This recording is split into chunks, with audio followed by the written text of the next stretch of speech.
webinar. That's automatically set up, so good. There you go. All right, let's watch them pile in now. There we go.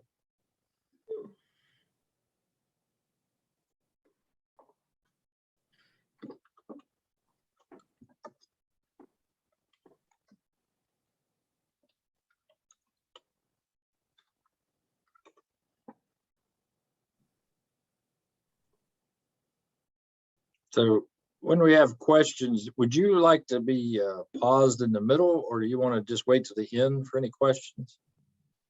I think if we have questions along the way, let's ask them, right? You know, right as they come up, so that we're in that part of it. I think that will be helpful. All right. So Carol, you're going to monitor those? You want me to do that? What did you say, Dana? Are you going to monitor the chat or the Q&A, or do you want me to do I can try to figure that out. that? Yeah. I do see a chat box down here. Is Yeah, that where? If anything comes in, you'll see you should see kind of a signal of some sort. Okay. All right. Also, they can be Q&A. They can ask questions. All right. I do see a box here. Yeah. I guess it's to reply to whoever puts something in the chat. Yeah. Okay. Now we've got 8 attendees so far. I'm going to say good afternoon to everyone. We're going to wait about 3 more minutes before we actually get started here. Welcome to our webinar. And let's hope we get a couple hundred. I know we're not, but hey, everybody needs to hear this. Down.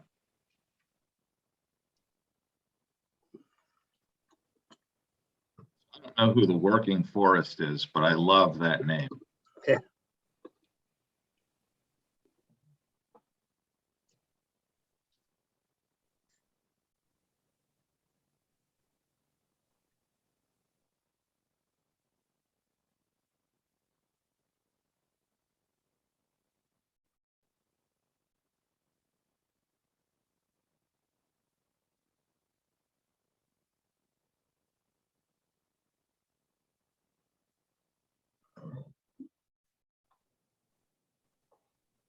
Two more minutes. I hope everybody's weather's good this week. Memphis went back to winter down here. I guess that was enough summer. Yeah. It was a trick, Yeah, yeah. a mean trick. We don't like that stuff around here. It's not good for my golf game, that's for sure.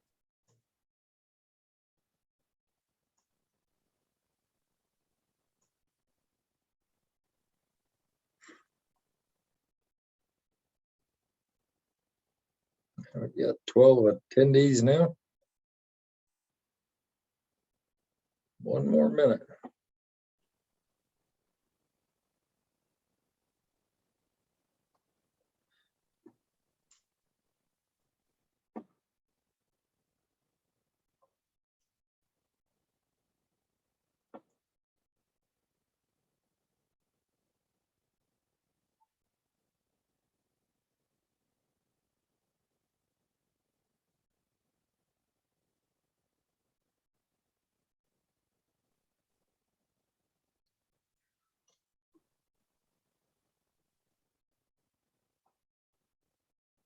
All right, my watch or clock says noon, so let's get started. Good afternoon, everyone.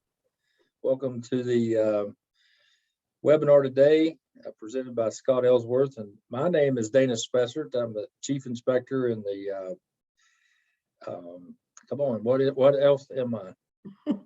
Dean of Education. Dean of Education, sorry about that, for the NHLA. And we've been running a series of webinars throughout the last year and throughout the pandemic, as a matter of fact, because we found this is the best way to reach our membership. And one of the things we started probably a year ago now, Carol, it's close to that, where we started a apprenticeship program for ITS students. And we do have some good information on that, but a while back, Carol and I spoke with Scott, and he had some really good insight on why this is important to not only our members, but our industry as a whole. So that's why we wanted to have this. And I'll let Carol and Scott, take over. Scott's going to give a presentation. Please, if you have any questions, type it in the chat window. You can find that in your control bar. You can just type in. We will try to keep up with those throughout. So if you ask a question, we catch it, we'll interrupt Scott and or Carol and have them to answer your specific questions. So with that, I'm going to turn it over to Scott and Carol. And again, please feel free to ask any questions you have. Thanks, everyone. Scott? Carol, do you want to introduce yourself? I do. So I'm Carol McEllier. I am with NHLA, and I am the Education Services Project Manager. And I'm pleased today to present Scott Ellsworth. He is with JFF, Jobs for the Future. He is the Federal and State Apprenticeship Consultant for JFF. A little bit about what they do is facilitate collaboration among educators, employers, workforce development specialists, policymakers, with the common goal of expanding economic opportunity. And Scott will present information today on the Registered Apprenticeship Program and how this would benefit the hardwood lumber industry. So I will go ahead at this time and turn it over to Scott, and we welcome your questions and thank you for your participation today. Thanks, Carol. So good afternoon, everyone, or I guess it's, well, is it afternoon? Yes, it is. Even in Central Time, it's afternoon. For some of you who may be on the West Coast, it's not, but welcome to the NHLA discussion about registered apprenticeship, what it means to you as an employer, and really why NHLA has gone and gotten registered as an apprenticeship sponsor, and then what that would mean, et cetera. So as Carol said, I am with Jobs for the Future with JFF. We have, for the past 7 or 8 years, had a contract with the U.S. Department of Labor to support manufacturers across the United States in building registered apprenticeships. And so as a part of that, JFF has built the Center for Apprenticeship and Work-Based Learning. It's really a virtual center, and a number of folks from the center are on the call today as well, so that if you're looking for some feedback from other folks, they're here. But really what the center is about is being a central location for companies and workforce boards and other organizations, community colleges, to learn about apprenticeship, to connect with organizations that are out there to support them, et cetera. The nice thing for us in this case here is that we come to you as a resource paid by the federal government. So your tax dollars at work, which is always nice to see happen. So the things I wanted to talk about today, and I think the way that we presented this was, you all have gone out and tried to buy your workforce. In the case of some jobs, you have some jobs that have, and I say a lot of individuals who look like me, old gray-haired guys. We're going to take all of the knowledge that we have with us when one day we finally decide to go off fishing or hunting or sitting in the chair and just, binging on Ozark or something. So what we need to do is we need to find a way to transfer that knowledge from that generation to a new generation of individuals in those jobs. In this particular case, we're talking about hardwood lumber inspectors. But I can tell you that with the softwood lumber industry, we're also working on a national program for saw filers. Now, who amongst you doesn't need a saw filer? So that's going to be an important role as well. And that'll be another opportunity for you to participate in an apprenticeship. So what we want to do is we're going to talk about today what NHLA has to do with apprenticeship. Why are we even here? They're an industry association that through the years has helped you with some training, but also helps you with policy things and other things related to the industry. why are they involved in apprenticeship and why does it matter? What is apprenticeship? But that's one of the things that is most effective for us, is to really just knock down some of those myths and some of the things that people think about apprenticeship. What is the value of NHLA being a group sponsor? Why would you want to be a part of an apprenticeship? And then what are the next steps for you if you decide to be a part of it? So hopefully that will help you to be able to walk away today saying, I understand what this means for me. I understand the value of it for my organization and for the industry as a whole. And I understand why I would want to be a part of NHLA's group sponsored program, how that's different than other programs. So why NHLA and why would they do apprenticeship? Well, because NHLA is uniquely positioned in the hardwood industry to help solve your top business challenges. It's not just about how are we struggling with grading lumber. It's also one of the biggest challenges that companies have today is how do we get a workforce? How do we get them so that they're qualified, so that they know how to do the things that we need to know? NHLA is already a training provider. They've got a school that is set up specifically for hardwood lumber inspectors. And so they've got some components to this that are in hand. And most importantly, it's again, that transfer of knowledge from what I call the old guard to a new generation. If we don't transfer that knowledge and it walks out the door with those folks when they retire, and in the last 2 years of COVID, you've seen more than 2 million additional baby boomers have retired. And I think that's per year, which is an astonishing number. And that's part of the reason why we have such a shortage of labor. But we also, in our industries, have a shortage of people who are interested in, understand, and willing to do jobs that are critical to manufacturing industries. Hardwood lumber is a manufacturing related industry. So you're in our camp. So the big thing about apprenticeship, and we're going to talk, when I talk about apprenticeship, I'm talking about and referring specifically to registered apprenticeship, which is registered with a governmental agency. In some states, it's a state apprenticeship agency. In other states, it's with the federal government. All of those follow the same rules. All of them are trying to get you to build a program that is structured, that allows you to transfer knowledge from people who are highly knowledgeable to people who don't have all that skill. And what I would tell you about apprenticeship, and the thing that is really magical about apprenticeship, there isn't any magic to it. These are things that you do. You know how to train people generally, but you're trying to build a workforce versus buy that workforce. All of us have been out there looking at, okay, I want somebody who's fully competent in this job. I'm going to pay top dollar. That's buying your workforce. Well, how's that working for us today? Not so well, because those people aren't out there with those skills. So now what we have to do is we have to decide to build that workforce. And most of us who are in manufacturing have frequently gone and made decisions, make versus buy decisions.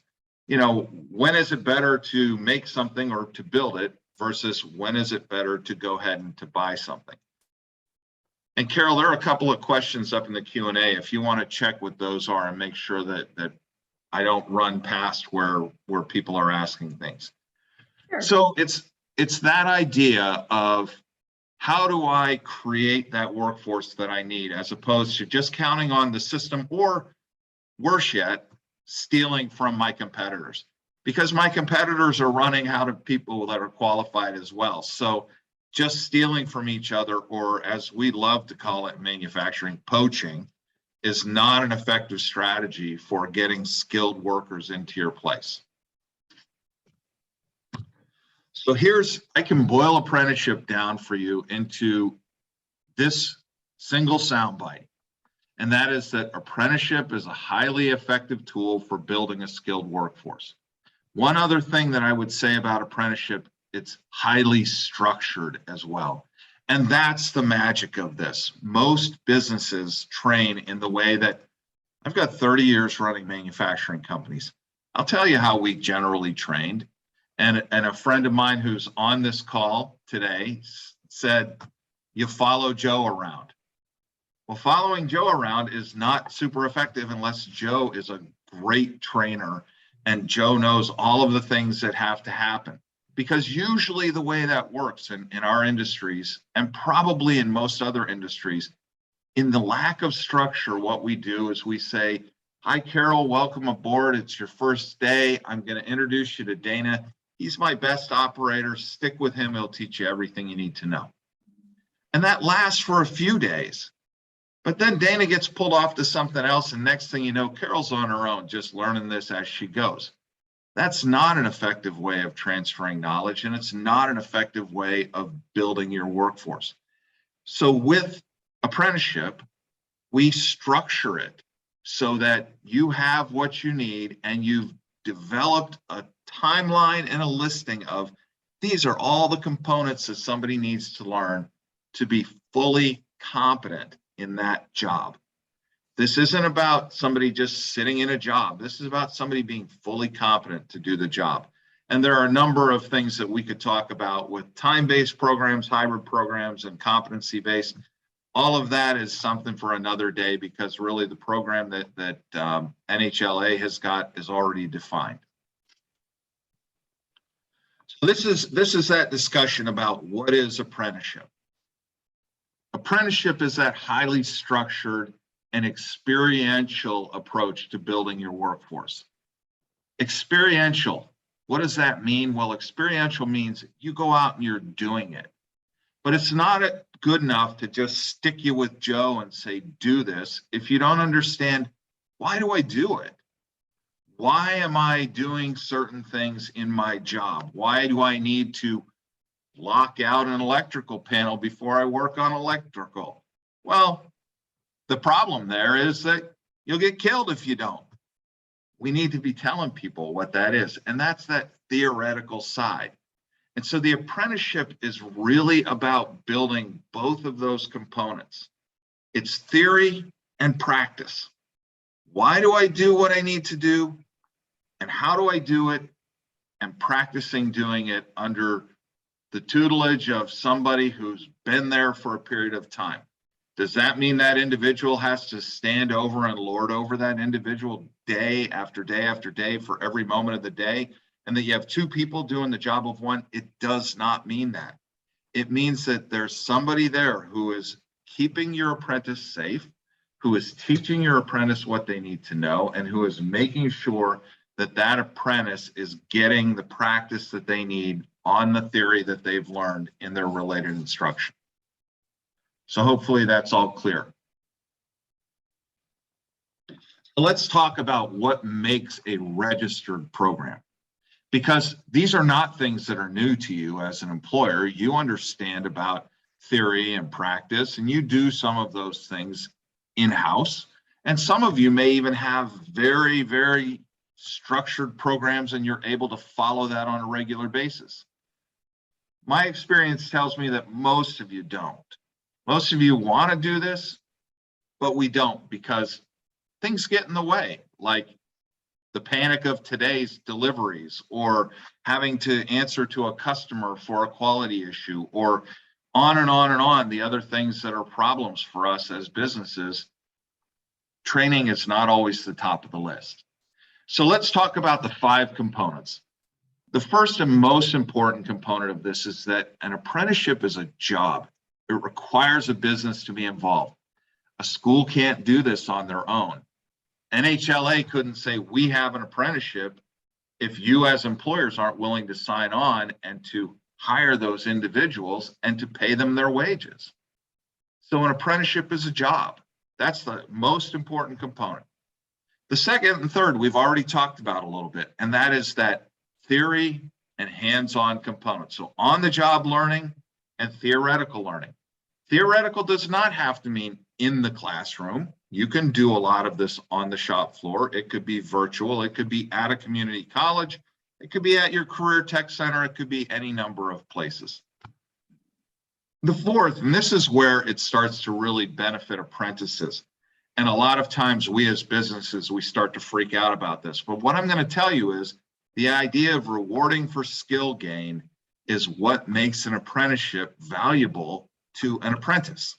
We're saying, hey, welcome aboard. You know nothing. We're going to pay you a wage that is reasonable, but it's a wage for somebody who knows nothing. And as you know more, we're going to pay you more. You're more valuable to the business. You bring us more profit. You bring us more value. We're going to share that with you. We're not going to just take advantage of you, and we're not going to just work you to death and get you to where you're fully competent and still pay you that entry wage. We're going to pay you as you gain knowledge. We're going to pay you more. That sometimes to companies is a real revelation, and it's a struggle for them.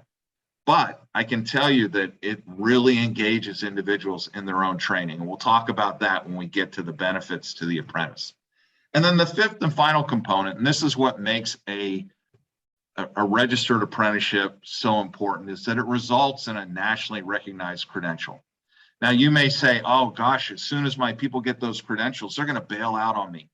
I'm going to tell you that that's not the experience of most companies that are running registered apprenticeship programs.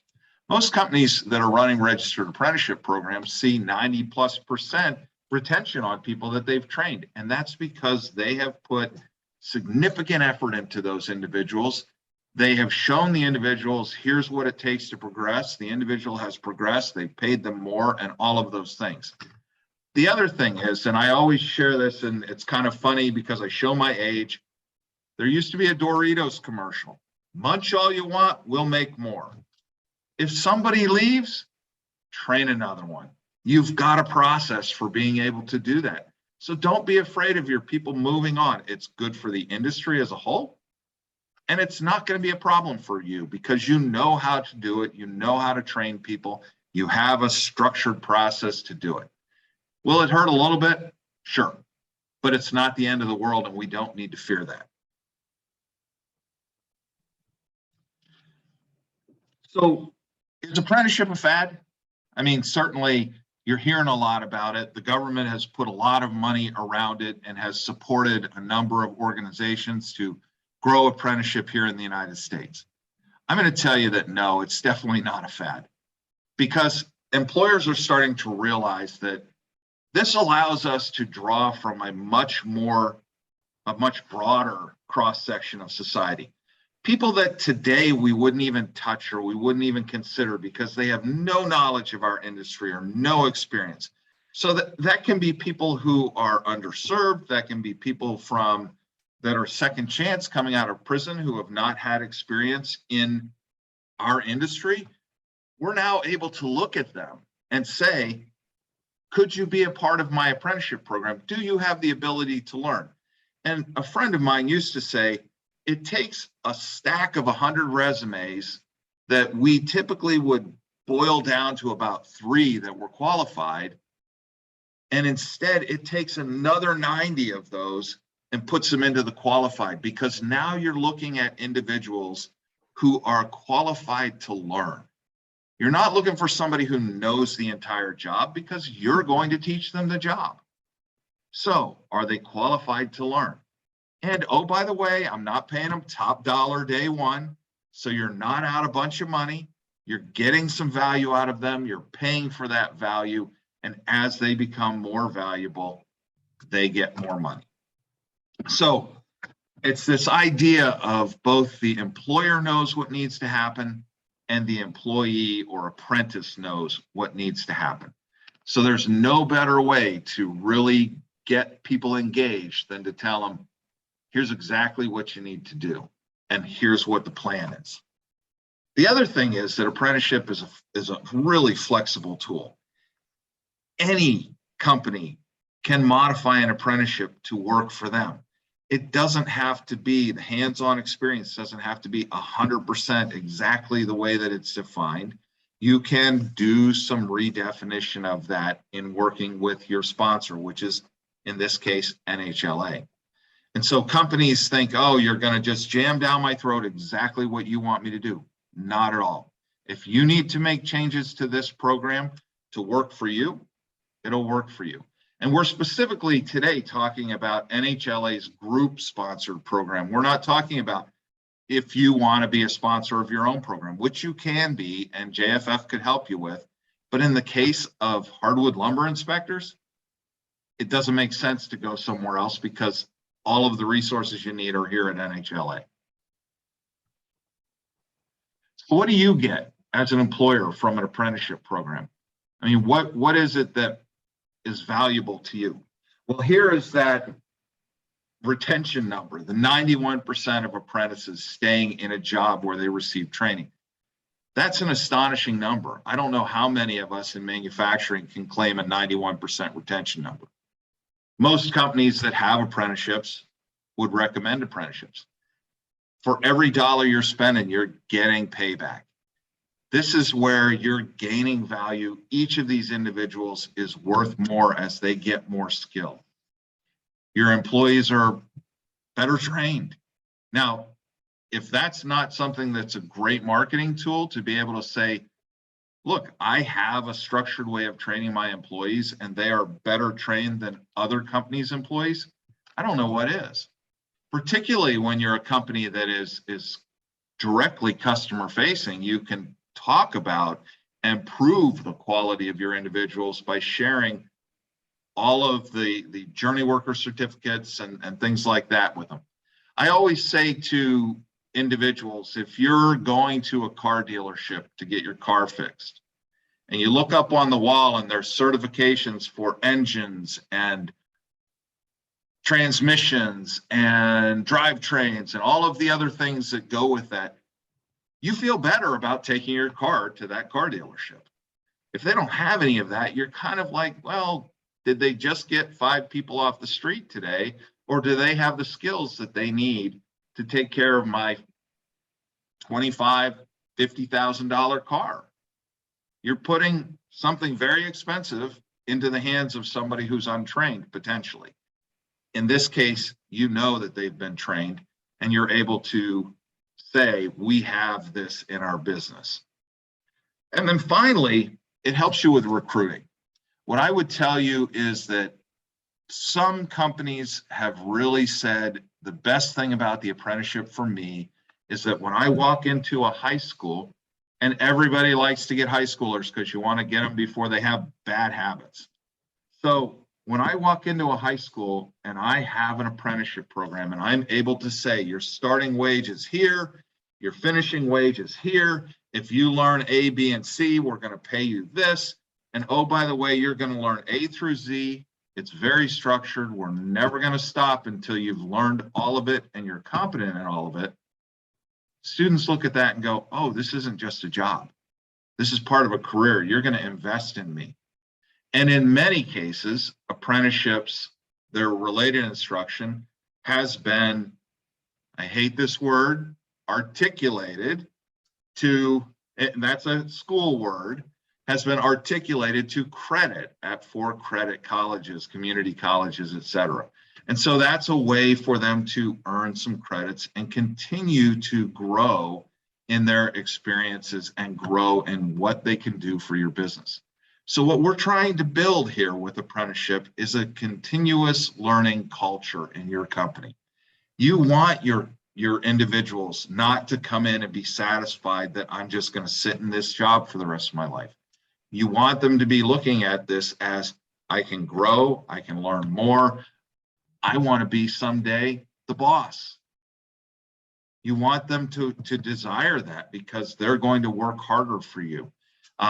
2 of the companies I'm going down to Florida in another month and doing an accelerator, 2 of the companies who sit on the panel with me, the boss was an apprentice and started out at the bottom and worked their way through the company till they became the general manager of the company.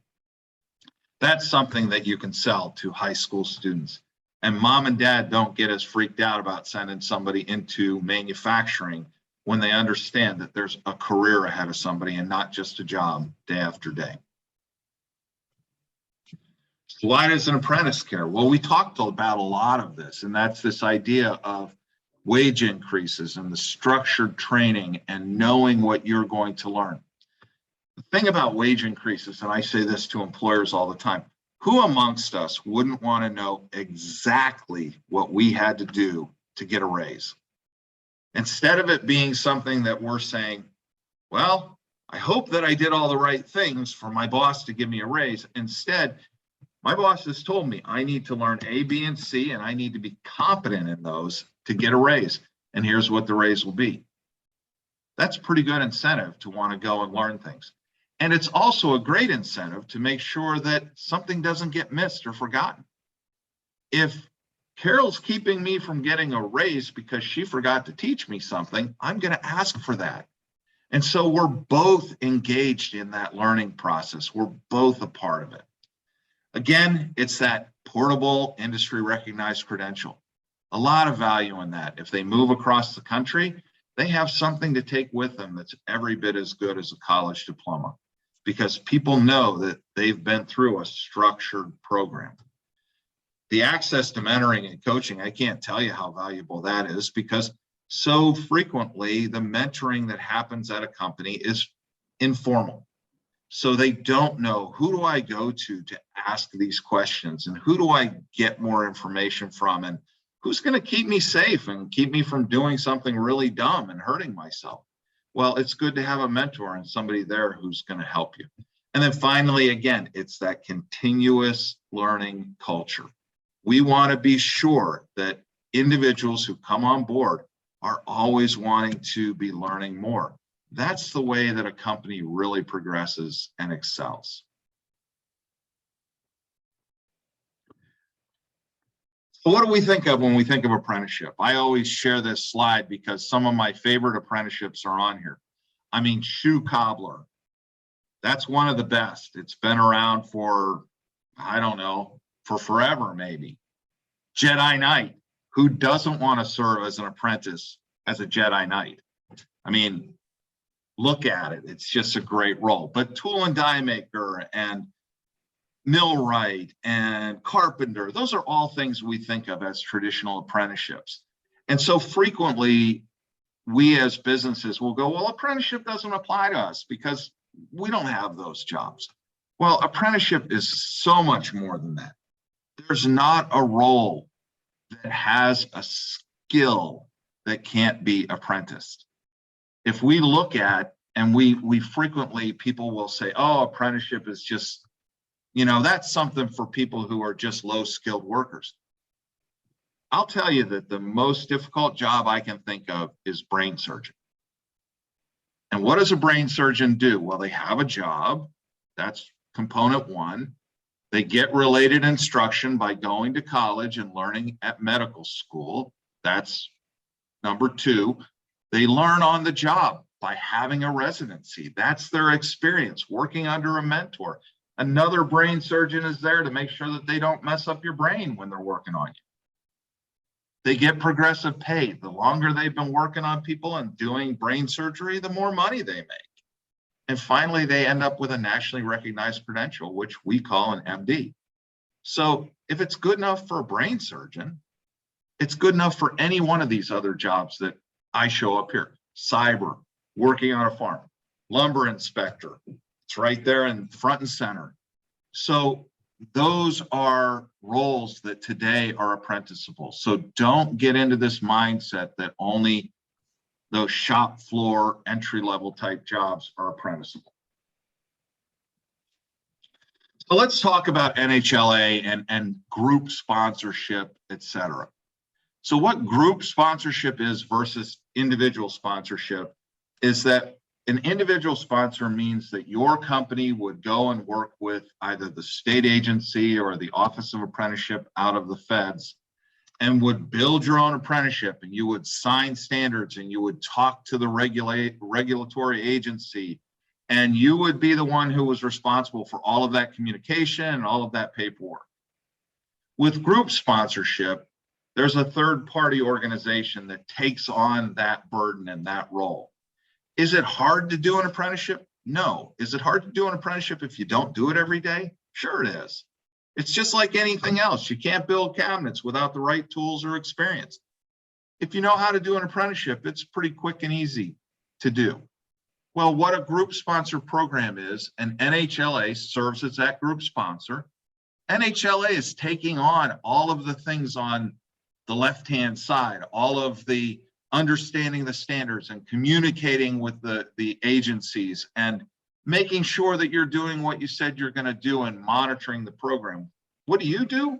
The simplest document the federal government has ever produced, a single-page letter to sign that says you will abide by what NHLA has put into their program and that you want to be part of that apprenticeship. So I frequently say they're going to serve as the people who are your backstop and make sure that you're doing what you need to do. And people that you already trust at NHLA are the people you're going to communicate with. If the government wants to talk to somebody, they're going to talk to NHLA, and NHLA will come to you and get the information they need from you. And so that group sponsorship allows companies that maybe only need one apprentice to sign them up and to put them into an apprenticeship program and to get them fully trained and fully competent. And so one of the things that you're going to want to do as you become a part of the program is don't just count on NHLA to bring you people. They can't be out there recruiting everybody. Now it's up to you to start looking and take those resumes and say, Sally used to be a waitress, but she's got the ability to learn this job as an inspector. Call up NHLA and say, hey, I'd like to put her into an apprenticeship program so she can become a fully competent hardwood inspector. Because I know Sally's got the ability to do the job. And that is where you really start to benefit from this, is when you bring apprentices as well as counting on NHLA to be out there recruiting for everybody. So here are some of the things that are competencies that are learned in the NHLA Hardwood Inspector Apprenticeship Program. I picked out a handful. There were probably 35 or 40 competencies. And if I'd have listed them up here, the writing would have been so small you wouldn't be able to even read it. Or at least somebody of my age wouldn't be able to read it without blowing it up really big. So what I did is I took half a dozen or so competencies that are learned in that job. NHLA knows what it takes to be a hardwood lumber inspector. And that's what they've built, is a program that's built around their schooling, which they've had a school since I think it was in the 40s. So they have been experienced in this and they understand what it takes to get there. They're probably the preeminent lumber inspector school in the country. So you're going to send them there for their related instruction, and then you're going to bring them back to your facility to do the hands-on portion where they're learning from an inspector who is their mentor. So these, again, are some of the things, just a handful, a sampling for you. So this is where we start to go back and really talk about, because you're building your workforce, it allows you to reach out to a much broader group of candidates. You're not looking for somebody who is a fully competent individual, because if you are, you're going to pay top dollar. They're going to come to you for $1 more. And when the guy down the street offers $1 more, they're going to go to him. Instead, you're going to build your own workforce. You're going to look for individuals who are capable of learning. And so that allows you to diversify the people that you're looking at. You're not just looking for 50-year-old people who've been doing this job for 30 years. Now you're back to, you're looking at high schools, you're looking at your local community colleges, you're looking at potentially some of the community-based organizations in your area that are helping people to get off of whatever kind of assistance they're on and into jobs that are life-sustaining. And these are life-sustaining jobs. You have good jobs for these folks. So that's really what you're doing. You've got a much broader pool to draw from than if you're just looking for people that are fully competent already. What are the next steps for you? What you need to do, or what should you do? One is, if you're interested in doing this, reach out to NHLA and talk to them about it. Say, hey, I'd love to have this for my hardwood inspectors. I want to grow the number of hardwood inspectors I have. I've got a bunch of old gray-haired guys. They need to pass their knowledge on down to somebody. Let's talk about getting that process started. and you're going to look at the work process, which is really the list of the theory and the hands-on practice. And you're going to say, do I agree with that? Is that what I need? Oh, I need to make some minor changes. And you'll go back and forth a little bit with them. They'll make some changes for you, and they'll be able to get the program started right away. You don't have to go through a long, drawn-out process of working with the government. All of that work has been done, and they're going to handle all of that.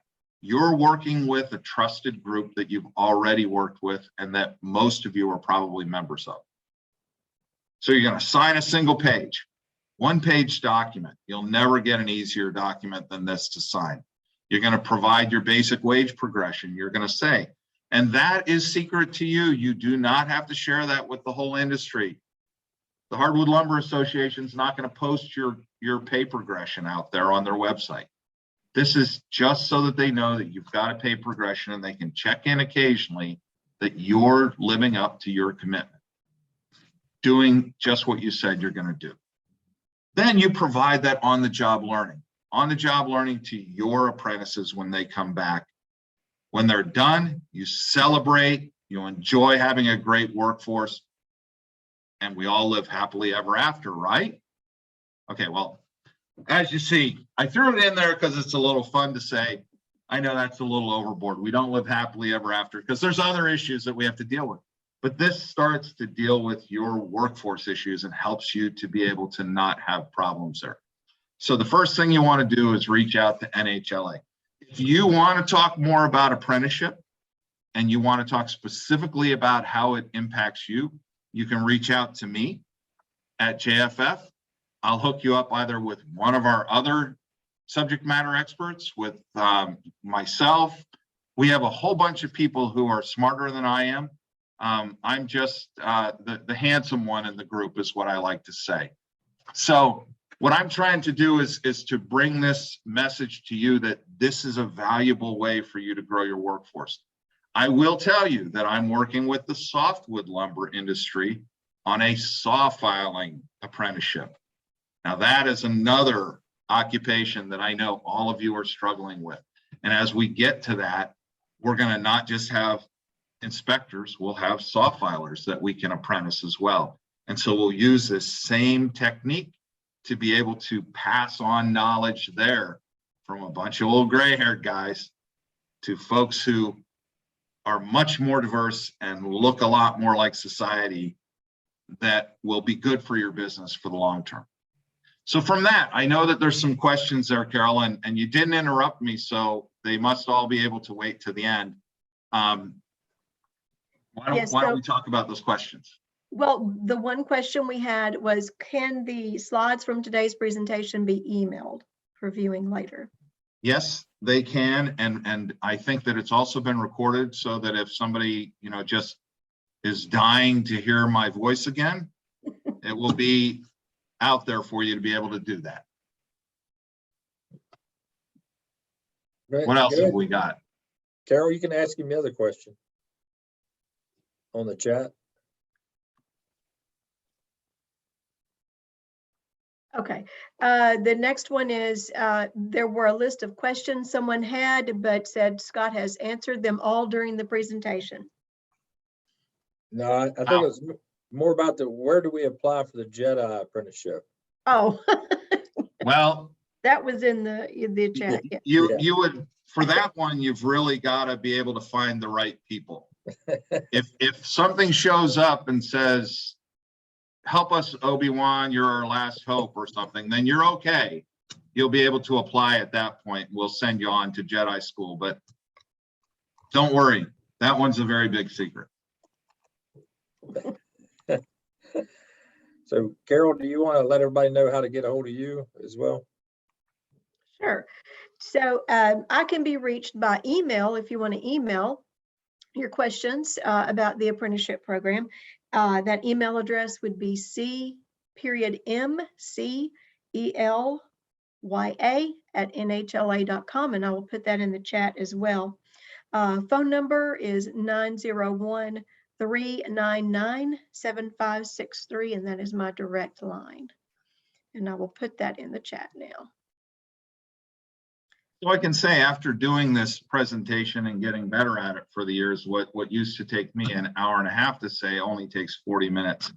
And so I worry that I've left something out, particularly when people don't ask questions. So I'm hoping that you have some questions after you leave here and that you're able to really just reach back out to us and see what we can do to help you. Our objective at the National Hardwood Lumber Association is to help you have a qualified workforce so our industry survives on into the future. Yep. Carol, thank you for sending out your contact. You are Yeah, welcome. Scott, I couldn't agree more. I think the way you explain it helps the employer partners to understand what the goal is. I know we can talk from an academic side, but your explanation has been fantastic. And I know from personal experience in the past that us old gray-haired people don't like to share information, maybe not, not indirectly, or we don't want to not do it. We just don't put the effort into it. So having this is one of the only ways we're going to be able to pass that on. And Greg, how many people are joining in the webinar? It looks like there's about 24 people here. Yeah. But the good news is we have it recorded. So if anybody wants to share that information, I think we're going to have this one open. Who knows how long it'll be on our website, but people will be able to access it when they'd like and share it with other people in their group. Good question. That's great. If there are no more questions, we're going to give you back a little bit of time. Yeah. And you can kind of take that extra 20 minutes, reach out to Carol for the documentation, review it, sign it, have it in, and be part of a registered apprenticeship before the time for this webinar is even over. Wow. Fabulous. Well, you'd make a great salesman. Well, that's not all. We have Ginsu knives too. Well done. Thank you so much, Scott. I sure do Thank you, appreciate your Scott. time. And thanks for everybody for joining us. Let's hope that we all learned something from this and we can move forward and build a great group of employees for everyone. Absolutely. Thank you so Thank much. you all. All right. Yeah. Thank you.